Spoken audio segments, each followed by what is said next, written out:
जय हिंद साथियों। आज एक ऐसा सर्वे लाया हूं, न वो कांग्रेस पार्टी का सर्वे है, न राहुल गांधी का सर्वे है, न अखिलेश यादव का सर्वे है, न किसी वरिष्ठ पत्रकार का सर्वे है। ये सर्वे मोदी साहब के पहले खासम खास रहे ऐसे अधिकारी का सर्वे है जो पहले सीबीआई में भी साहब रह चुके हैं, सीबीआई में भी सेवाएं दे चुके हैं। यूं कहें कि मोदी जी के साथ साए के साथ चलने वाले सीबीआई के पूर्व डायरेक्टर एम नागेश्वर राव साहब ने इस सर्वे किया है और इस सर्वे दावा किया है, इंटेलिजेंस रिपोर्ट में दावा किया है।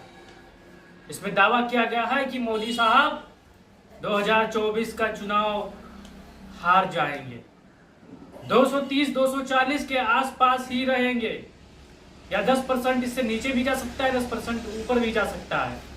अब कुछ अंधभक्त हमारे इस बात से इत्तेफाक नहीं रखेंगे, आएंगे अब की बार 400 पार, अब की बार 300 पार, अब की बार इस पार, अब की बार उस पार, यही में उलझे रहेंगे।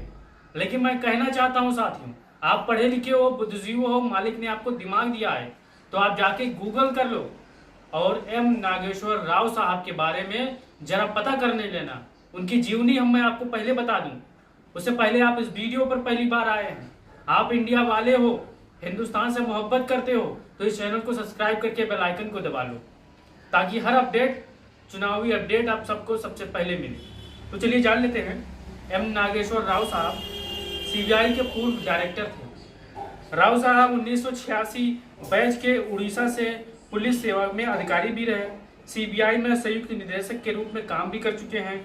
ये साहब अपने राज्य के कैडर के कई महत्वपूर्ण पदों पर विराजमान रहे और उड़ीसा छोड़ने से पहले रेलवे पुलिस में इन साहब ने बहुत ही मजबूती के साथ सेवा दी साथियों, निष्पक्ष होकर।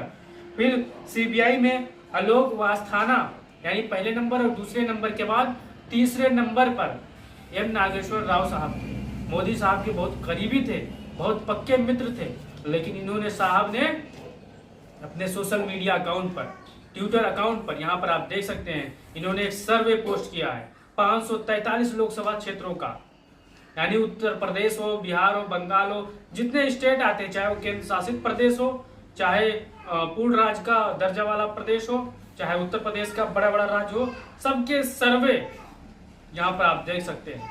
इन साहब ने दावा किया है कि 2024 के चुनाव में मोदी साहब देश की सत्ता पर नहीं आएंगे, इंडिया गठबंधन की सरकार बनने जा रही है। चलिए जान लेते हैं वो सर्वे क्या है। तब तक आप इस वीडियो के अंतिम में अपना राय जरूर दीजिएगा साथियों। चलिए शुरू करते हैं।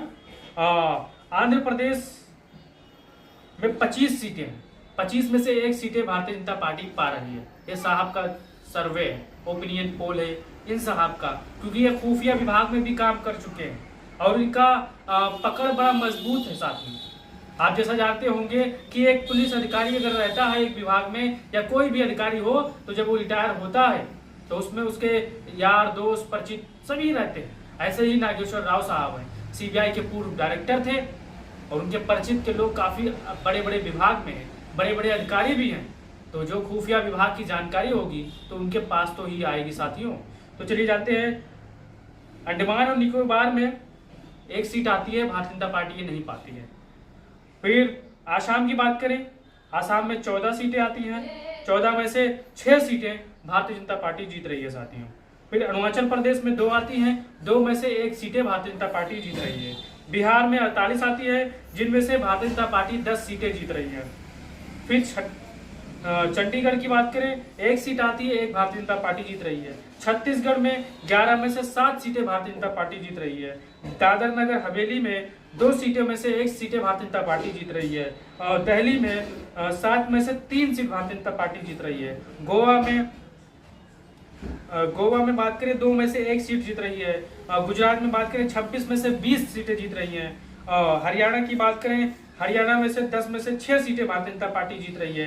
हिमाचल में से 4 में से 2 सीटें जीत रही है। जम्मू कश्मीर में से 5 में से 2 सीटें जीत रही है। कर्नाटका में 28 में से 12 सीटें जीत रही है। केरला में से 20 में से 0 सीटें जीत रही है।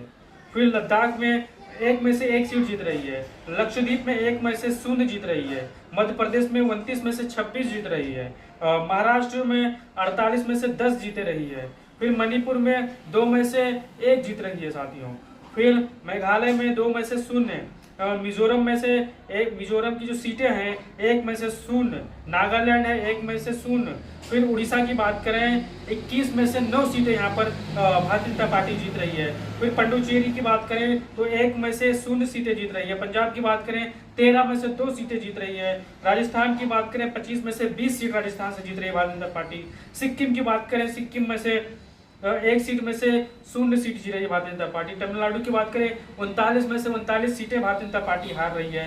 तेलंगाना की बात करें 17 में से 5 सीटें जीत रही है।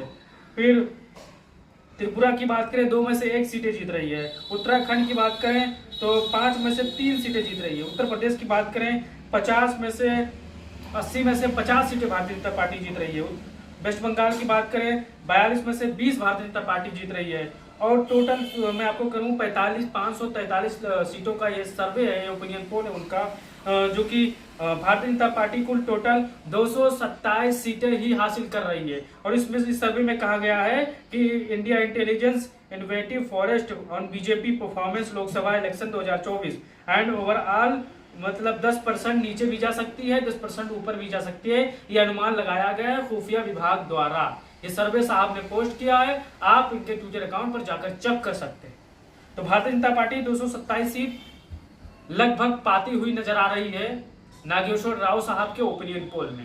ये कोई ना मेरा सर्वे है, न कांग्रेस पार्टी का है, न समाजवादी पार्टी का है, न आम आदमी पार्टी का है। ये उस शख्स का सर्वे है जो एक जमाने में मोदी साहब जिंदाबाद, जी मोदी जी, जी जी जी जी करते करते मोदी साहब के आगे पीछे घूमते थे। लेकिन जब संविधान बचाने की बात आई, जब देश बचाने की बात आई, तो सारे जी जी को हटाकर साहब आकर सामने खड़े हो गए। जो संविधान की कसम खाई थी शपथ लेते, क्योंकि एक बड़ा अधिकारी बनने के लिए कितनी पढ़ाई करनी पड़ती है, कितना मेहनत करना पड़ता है, हम और आप किसी की परिकल्पना नहीं कर सकते। जो हमारे साथी पढ़ लिख रहे होंगे, IPS IAS की तैयारी कर रहे होंगे, उनको इसके बारे में जरूर नॉलेज होगा। कितना मेहनत करना पड़ता है, कितने घंटे पढ़ाई करनी पड़ती है, एक वही विभाग के आदमी को पता चलता है साथियों। तो नागेश्वर राव साहब का ये ओपिनियन पोल है, उनका सर्वे है, क्योंकि जो इंटेलिजेंस विभाग है, इनके काफी जानकार लोग उनमें काम करते हैं, काफी परिचित लोग काम करते हैं। तो उनका ये सर्वे साथियों, उनकी तस्वीर आप यहाँ पर देख सकते हैं।